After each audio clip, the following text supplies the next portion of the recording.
कृष्णा हरे हरे, हरे कृष्णा राधे कृष्णा, कृष्णा कृष्णा हरे हरे।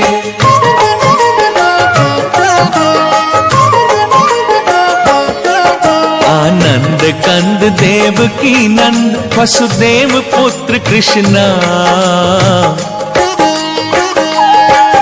आनंद कंद देवकी नंद वसुदेव पुत्र कृष्णा, बंसीधर की अवतार कथा हर ले सारी तृष्णा, बंसीधर की अवतार कथा हर ले सारी तृष्णा। हरे कृष्णा राधे कृष्णा, कृष्णा कृष्णा हरे हरे, हरे कृष्णा राधे कृष्णा, कृष्णा कृष्णा हरे हरे। भक्तों, आज मैं परमपिता परमेश्वर श्री कृष्ण के जन्म और उनकी बाल लीलाओं का वर्णन करने जा रहा हूं, जो स्वयं अनंत हैं और जिनकी लीलाएं भी अनंत हैं। श्री कृष्ण का जन्म किसी असुर के विनाश के लिए नहीं, बल्कि आसुरी प्रवृत्तियों को नष्ट करने के लिए हुआ था। जब मनुष्य के मन में आसुरी विचारधारा बस जाती है, तब उसे केवल अपना ही स्वार्थ नजर आता है। ऐसी परिस्थितियों में पाप का विकास होता है और धर्म का विनाश होता है। प्राणियों में सद्भावना नहीं रह जाती और राष्ट्र का पतन शुरू हो जाता है। लोगों के संस्कार नष्ट हो जाते हैं। द्वापर युग में कृष्ण का अवतार ऐसी ही विषम परिस्थितियों में हुआ।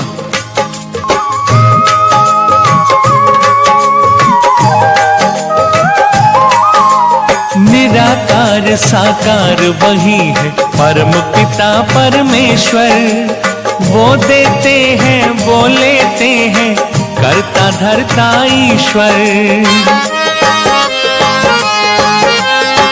योगी में योगेश्वर है वो, भोगी में वो तृष्णा, कर्म वही कारण भी है वो, जन्म मरण है कृष्णा। जग का विकास जग का विनाश सब कुछ है श्री कृष्णा।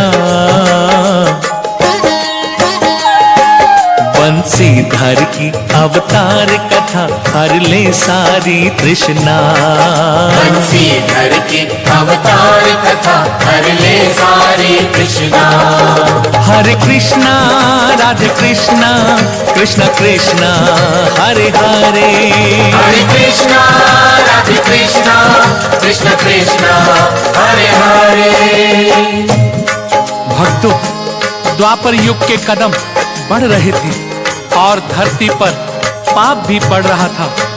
मथुरा के राजा कंस का अत्याचार बहुत बढ़ गया था। वो एक दुष्ट, आतताई, दुराचारी और नास्तिक शासक था। ईश्वर में उसका विश्वास नहीं था। इसी बात को लेकर उसने अपने पिता उग्रसेन को कारागार में डाल दिया था और स्वयं राजा बन गया था।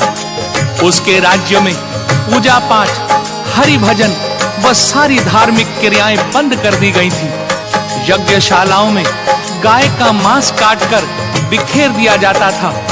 हवन कुंडों में पानी डाल दिया जाता था। विरोध करने वाले ऋषि मुनियों की हत्या कर दी जाती थी। चोरी डकैती, नारियों का अपहरण साधारण सी बात थी। लोग भयभीत होकर जी रहे थे। न कोई नीति थी, न राजनीति, न आचरण था, न संस्कार। चारों ओर धर्म नष्ट हो चुका था। ऐसे समय में उसने अपनी चचेरी बहन देवकी का विवाह यदुवंशी शूरसेन के बेटे वसुदेव से किया। देवकी को उसकी ससुराल पहुंचाने स्वयं कंस रथ लेकर चला। तभी रास्ते में आकाशवाणी हुई, ऐ कंस, तेरी इसी बहन के 8वें पुत्र के हाथों तेरी मृत्यु होगी। इतना सुनते ही कंस घबरा गया। कुछ क्षण सोचा, फिर उसे क्रोध आ गया और उसने देवकी के बाल पकड़कर तलवार निकाल ली।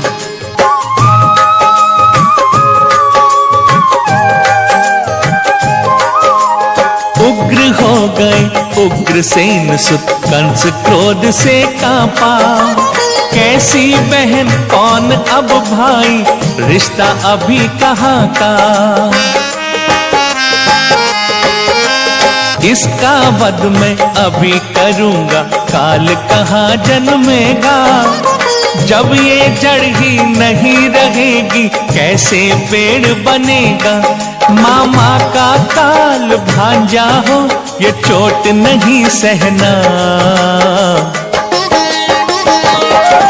हरे कृष्णा राधे कृष्णा, कृष्ण कृष्णा हरे हरे। हरे कृष्णा राधे कृष्णा, कृष्ण कृष्णा हरे हरे। कंस ने क्रोध में आकर कहा, मैं वो पेड़ ही जड़ से उखाड़ दूंगा जिस पर मेरी मौत के फल लगने वाले हैं। बेचारे वसुदेव खुशियों के इस पल में दीनहीन हो गए। कुछ क्षण सोचने के बाद उन्होंने बड़ी चतुराई से काम लिया और विनम्र होकर कंस से बोले,